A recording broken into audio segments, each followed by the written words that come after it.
Let's take a look at two of the most important art movements in Germany in the early part of the 20th century. The first of these is referred to as the bridge, and the idea of the title, the bridge, that describes this art movement by the artist's understanding was a bridge that links the past and the present, drawing from very rich traditions in painting and printmaking from the past created by such artists as Albert Dürer, really great German artist, but updating things to the modern world with, I'm going to say, jolting, expressive color. They were reacting to the academic style and traditions, very controlled with slick paint surface and ideal images. And they were embracing new ideas coming from folks like the Fauves, non Western art, from Munch, other post-impressionists like Van Gogh and Gauguin, certainly, and then even going back to the Middle Ages and looking at German creations in that period. Among the leaders of and creators of the bridge is a pretty interesting artist whose name is Ernst Ludwig Kirchner. He focused on images like this one, figure 6.3 in our book. It is a subject that deals with contemporary life, and often he gives us images of cities. In particular, these cities tend to have very crowded streets. This one is interesting because it is the people who define the city. There, you can't see any architecture, you can't see any cars or any of the equipment that might exist within a city.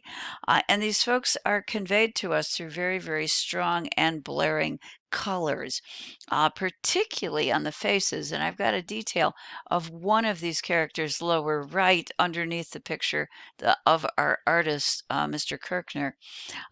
It is a little distressing. The colors convey a sense of a blank stare, of anguish, of lost souls within a modern kind of life. The city being viewed in this time period as a place that kind of, it was said, sucked away your soul, and you became a kind of lone and alienated individual. We are sucked into this, and if you go over here to the empty space, this is something Munch used to do. This is something Van Gogh used to do. An empty space in with a very strong diagonal allows us to join the composition and feel the pain of the participants in the painting. Even though there is a figure and almost in the center, located right here, who seems to be staring out at us, and a little bit like Munch's Screamer, perhaps at the same time almost blocking our view into the composition itself. Very powerful, particularly with unnaturalistic, not lifelike use of colors, such as green for the face, and then a complement, a color on the opposite of the color wheel, red for the eyes, a jarring combination, creating a very powerful and strong image. Perhaps influenced by a painting done earlier by Munch, which shows a similar creation of a city where people living in the city become kind of zombies. They are the walking dead with no souls because they have been taken away from the purity of country life where people could spread out, enjoy themselves, and live in harmony with the natural order of things. This is a look at two of Kirchner's self-portraits. He did enter the army, and I understand he enlisted, but he found it so stressful and disturbing that he actually was discharged for both mental and physical collapse. He was treated in a sanitarium and he became, I'm going to say, heavily dependent on drugs while he was engaged in recovery, making his mental well being, I'm going to say, achieving a return to mental well being a little bit difficult. I have to say, I probably don't believe he ever recovered from his experience in the war. The self portrait on the right is shortly after he left, excuse me, left the military. It shows him still in uniform. It shows his painting hand severed. He didn't really lose that, but it's an indication that basically he lost his voice as an artist while in uniform. Behind him is a nude model, but I think safe to say she's painted in a somewhat disturbing, maybe even erotically charged and a somewhat intimidating manner, as if something terrible could happen to her. If we contrast that picture, which is somewhat angular and emotionally charged, intimidating perhaps, with the one that's on the left from 1920, this shows Kirchner continuing his treatment, and I think you can see that it's a much less vigorous image. It's him uh, as he, I think, grasps a house plant with his kitty cat behind him. He has lost his vigor, he's lost his angst, at least on the surface of things, as he has been treated for his mental, excuse me, and physical disorders. A very powerful artist at the peak of his career. He was, sadly for him, included in the Degenerate Art Show. And a year after that, in 1938, he shoots himself. He takes his own life. I have to believe that that was a result of his experience in the war. We're talking World War I, but also his experience becoming part of the degenerates that Hitler so much detested. There is another group of German expressionists, and this group is referred to as the Blue Rider group. It too is a major group of artists working together, among them Franz Marc Kandinsky and Klee. I'm going to focus on Mark here probably because he's my favorite from this group. This group also is attempting to make change and modernize art, and they do make social comments along the way. That's going to be true for Mark. But it is not as intensely charged with emotion as the bridge. And I'm going to say it's not as brutal or hard hitting as the bridge or as some other German expressionist artists might be. The artist I'd like us in particular to take a look at is Franz Marc. This is his Blue Horses, figure 6.20 in our textbook. Mark selects animals as subjects, and the reason for that is he thinks they're closer to nature than human beings, and he thinks they're more beautiful than human beings. He believes, in fact, that if we behaved more like animals, we might turn the world into a better place. So his paintings are, I'm going to say, social, maybe political as well, statements, but they're statements that suggest that if we just worked in greater harmony with nature and perhaps emulate the animals, we might be a happier human race. This is one example of that.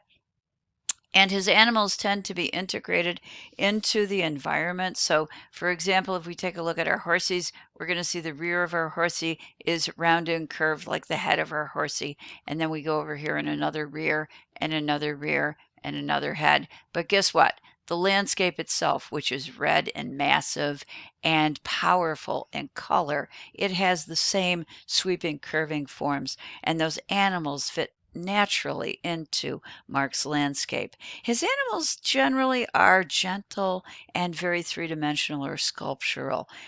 His message here is to advocate for a purer and gentler, I think, and happier, more natural world.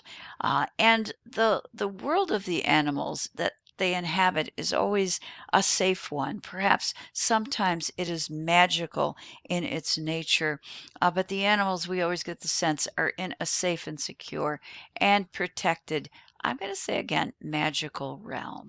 Mark also develops a system of symbolic color use.